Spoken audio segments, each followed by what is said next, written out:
Assalamualaikum warahmatullahi wabarakatuh. Perkenalkan, nama saya Windy Lestari dengan NIM C0C0210020. Baiklah, di sini saya akan mempresentasikan PPT saya yang berjudul Anti Monopoli dan Persaingan Usaha. Materi yang pertama yaitu pengertian anti monopoli dan persaingan usaha. Monopoli adalah keadaan bisnis yang dipegang penuh oleh satu perusahaan. Hal ini dikarenakan hanya perusahaan tersebut yang memiliki layanan yang dibutuhkan oleh banyak orang, menjadikan perusahaan tidak memiliki pesaing kompetitor. Dengan melakukan praktik monopoli, perusahaan dapat mengambil keuntungan maksimal atau perusahaan yang bersifat monopoli.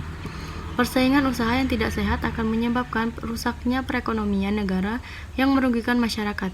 Oleh karena itu, diperlukan adanya perangkat hukum yang dapat memfasilitasi persaingan sehat dan mencegah atau meralang terjadinya persaingan tidak sehat. Selanjutnya, asas dan tujuan anti monopoli dan persaingan usaha. Asasnya, pelaku usaha di Indonesia dalam menjalankan kegiatan usahanya berasaskan demokrasi ekonomi dengan memperhatikan keseimbangan antara kepentingan pelaku usaha dan kepentingan umum. Tujuannya Undang-Undang Persaingan Usaha adalah UU Nomor 5 Tahun 1999 tentang larangan praktek monopoli dan persaingan usaha tidak sehat, yang bertujuan untuk memelihara pasar kompetitif dari pengaruh kesepakatan dan konspirasi yang cenderung mengurangi dan menghilangkan persaingan. Selanjutnya, yang ketiga, kegiatan yang dilarang dalam anti monopoli. Yang pertama, penguasaan atas produksi atau pemasaran barang atau jasa, kegiatan monopoli. Yang kedua, penerimaan pasokan atau menjadi pembeli tunggal atas barang atau jasa dalam pasar bersangkutan, kegiatan monopoli.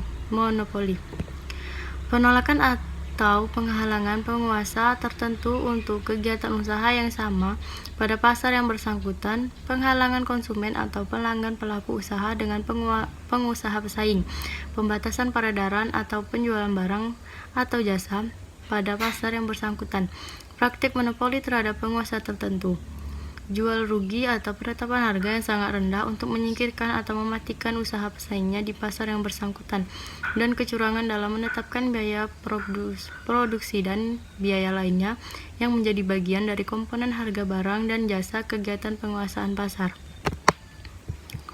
Selanjutnya, perjanjian yang dilarang dalam anti monopoli dan persaingan usaha.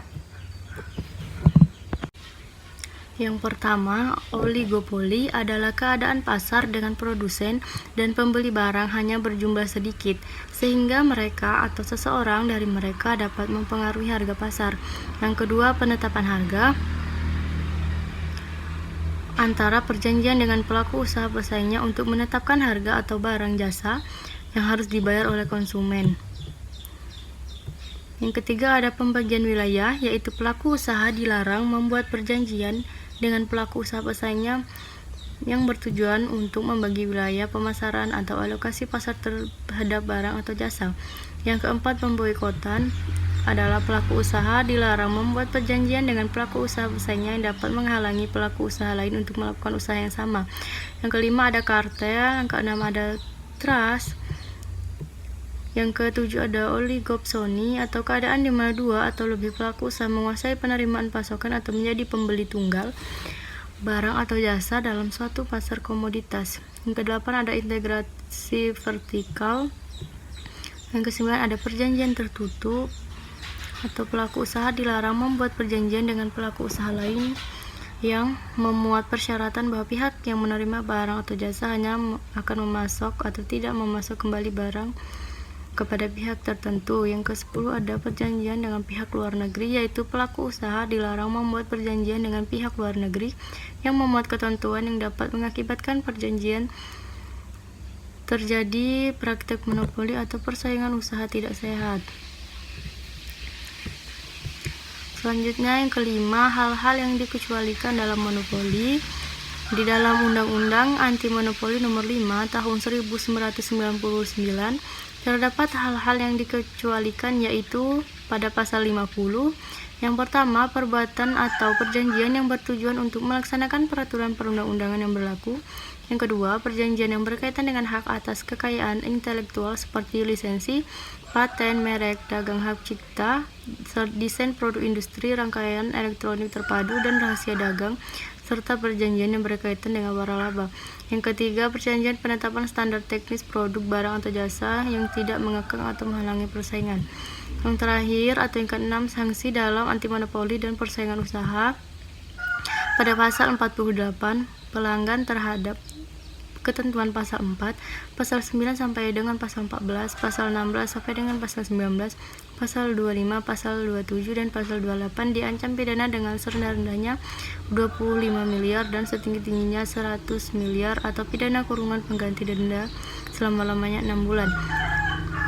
Selanjutnya, pelanggaran terhadap ketentuan pasal 5 sampai dengan pasal 8, pasal 15, pasal 20 sampai dengan pasal 24, dan pasal 26 undang-undang ini diancam pidana dengan serendah-rendahnya 5 miliar dan setinggi-tingginya 25 miliar atau pidana kurungan selama-lamanya 3 bulan.